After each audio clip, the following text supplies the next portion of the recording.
नमस्कार, आप देख रहे हैं बड़ी खबर और मैं हूं नगमा। मुंबई में ओमिक्रॉन के नए वेरिएंट मिले हैं। मुंबई में XE वेरिएंट का देश का पहला केस मिला है। कपा वेरिएंट का भी एक केस मुंबई में मिला है। कहा जा रहा है कि नए वेरिएंट वाले मरीज गंभीर नहीं हैं।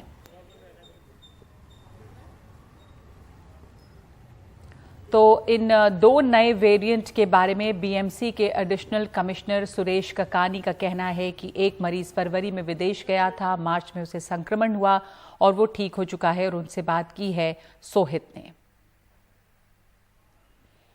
हमारे साथ एडिशनल म्युनिसिपल कमिश्नर सुरेश काकानी सर हैं। सर, कहीं ना कहीं मुंबई की बात करें या देश की बात करें, पहली बार डिटेक्ट हुआ है ये ओमिक्रॉन का एक नया वेरिएंट इसे कहा जा रहा है। क्या कुछ जानकारी है?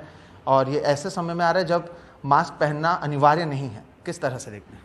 ये जो हम जो भी फॉरेन ट्रैवल हिस्ट्री की जो भी पैसेंजर है जो पॉजिटिव पाए जाते हैं उनका हम एक प्रोटोकॉल हमने बनाया है कि ऐसे पेशेंट का जीनोम सीक्वेंसिंग हम किया जाए।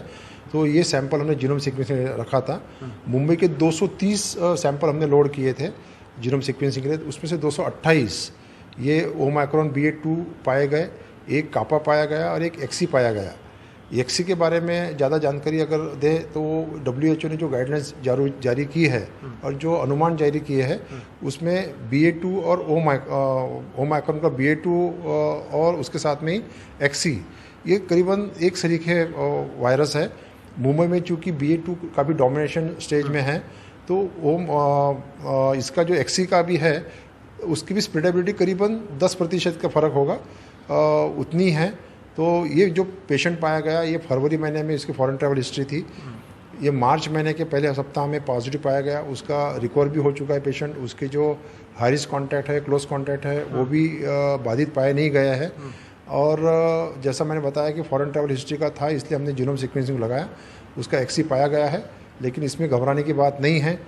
कोविड अप्रोप्रिएट बिहेवियर जैसे मास्क लगाना मैंडेटरी नहीं है, लेकिन हम यही बार बार आह्वान करते हैं सभी जनता को आपके माध्यम से कि जब भी आप बाहर निकले, भीड़ भाड़ इलाके में जाए तो मास्क लगाना ना भूलें ताकि आप सुरक्षित रह पाएंगे और किसी और की वजह से आप संक्रमित नहीं होंगे। क्योंकि नियम में ढिलाई दी गई है तो क्या फिर से इसे नियम कड़क किया जाएगा या इसे लेकर स्ट्रिक्ट नियम बनाने की प्लानिंग है या फिलहाल इसी तरह से चलने की कोशिश होगी ये नए मामले मिलने के बावजूद? नहीं, फिलहाल तो ऐसी चलने की ये रहेगी क्योंकि ये 2 महीने पहले पाया गया था, इसलिए इसमें अभी कोई जो नियम हमने ढिलाई दी है, जो निर्बंधक हटाए हैं वो फिर से लगाने का अभी फिलहाल तो कोई प्रस्ताव हमारे पास में नहीं है। बिल्कुल।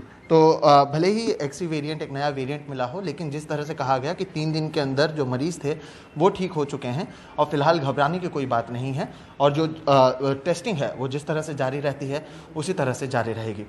मुंबई से कैमरा पर्सन धनेश के साथ सोहित मिश्रा, NDTV इंडिया। और अब बात सियासत की, महाराष्ट्र की राजनीति की। एनसीपी अध्यक्ष शरद पवार ने आज प्रेस कॉन्फ्रेंस करके कहा है कि उन्होंने प्रधानमंत्री मोदी से मुलाकात के दौरान कहा कि संजय राउत के साथ अन्याय हुआ है। संजय राउत के खिलाफ कार्रवाई करने की क्या जरूरत थी? क्या इसलिए कि वो सरकार के खिलाफ बोलते हैं? संजय राउत राज्यसभा के मेरे करीब सामना के संपादक एडिटर, उनके यहाँ कुछ कदम ये सेंट्रल एजेंसी ने उठाए हैं। ये कदम में उनका फ्लैट और उनके आधा एकड़ जमीन वो अटैच की है। हमें लगा कि ये इंजस्टिस है और ये इंजस्टिस एक तो राज्यसभा सदस्य और दूसरा सीनियर जर्नलिस्ट, और इसलिए ये बात मैंने प्रधानमंत्री के कान पर डाली। बस संजय राउत के खिलाफ एक्शन लेने की आवश्यकता क्या थी? क्या प्रोवोकेशन क्या था? Just because he is looking some settle, because sometime he write, sometime he criticise.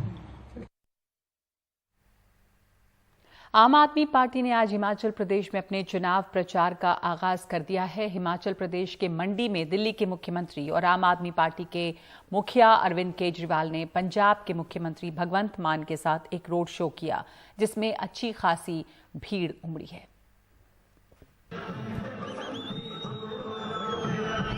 Himachal Pradesh के मंडी में उमड़ी ये भारी भीड़ बताती है कि सालों तक हिमाचल प्रदेश पर शासन करने वाले बीजेपी और कांग्रेस जैसे दल आम आदमी पार्टी को हल्के में लेने की भूल नहीं कर सकते।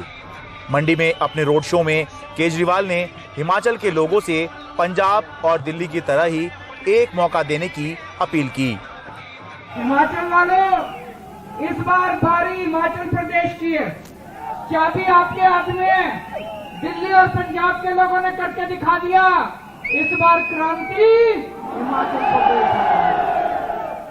आप सब लोग इतनी भारी संख्या में आए, मुझे पूरी उम्मीद है कि आने वाले चुनाव के अंदर हिमाचल प्रदेश दिल्ली और पंजाब के रिकॉर्ड भी तोड़ेगा, उससे भी ज्यादा सीटें लेके आएगा।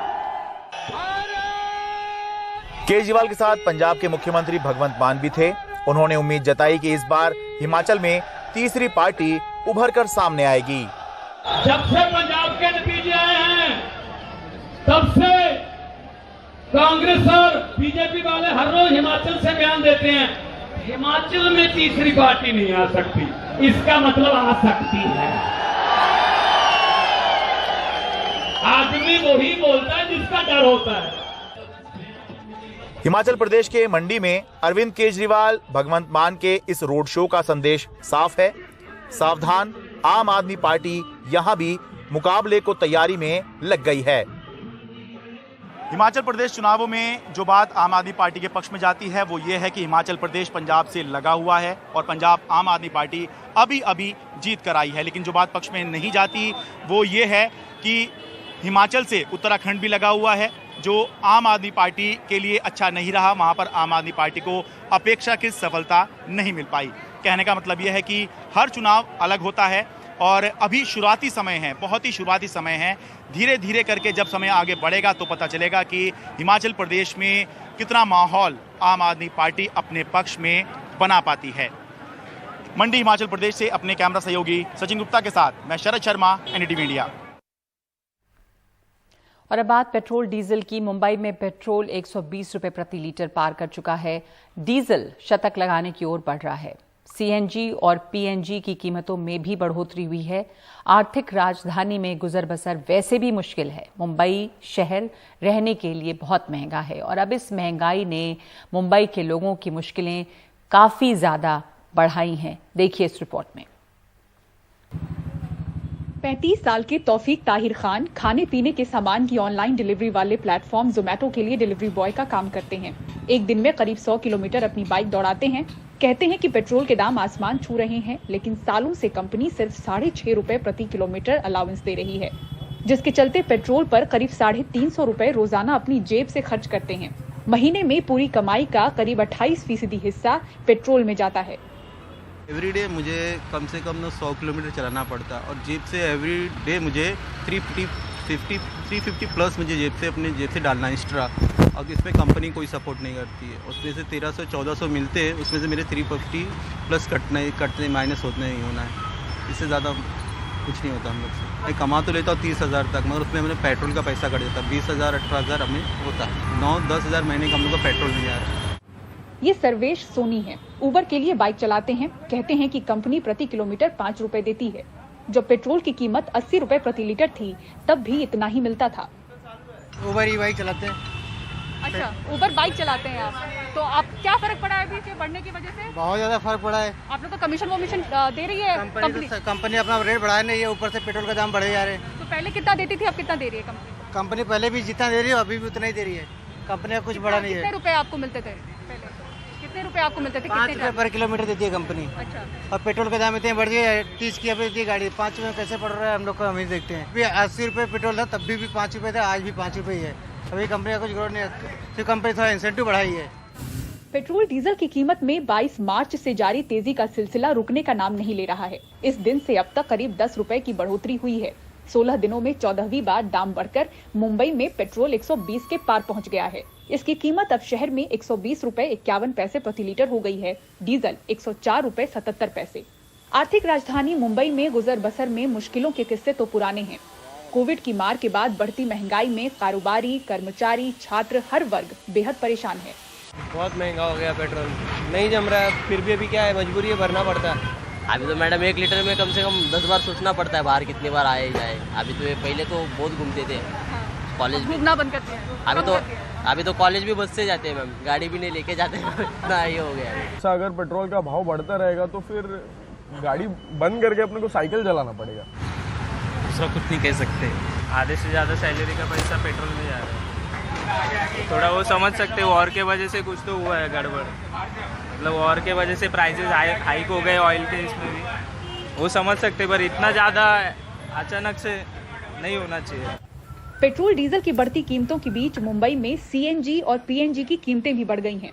महानगर गैस लिमिटेड ने सीएनजी के दामों में 7 रुपए प्रति किलोग्राम और पीएनजी में 5 रुपए प्रति किलोग्राम की बढ़ोतरी की है। यानी गाड़ी चलाना, खाना पकाना सब महंगा हो चुका है। मुंबई से पूजा भारद्वाज, एनडीटीवी इंडिया। और ग्रेटर नोएडा में एक गरीब ठेले वाले पर ग्रेटर नोएडा अथॉरिटी का बुलडोजर चला है। ठेला तोड़े जाने के बाद इंसाफ की अपील करते हुए गरीब परिवार बुलडोजर के आगे लेट गया, जिसका वीडियो तेजी से वायरल हो रहा है। वीडियो वायरल होने के बाद अब ग्रेटर नोएडा प्राधिकरण भी इस कार्रवाई पर, ग्रेटर नोएडा प्राधिकरण ने जो ये कार्रवाई की है उस पे अब सवाल उठने लगे हैं।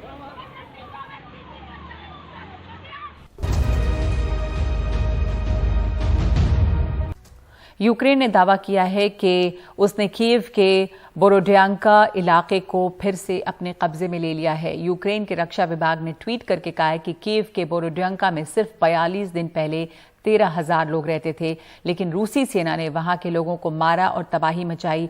वो पूरे यूक्रेन में यही करना चाहते थे, लेकिन हमारी सेना ने पलटवार किया है। अब बोरोड्यांका में फिर से यूक्रेन का झंडा लहरा रहा है।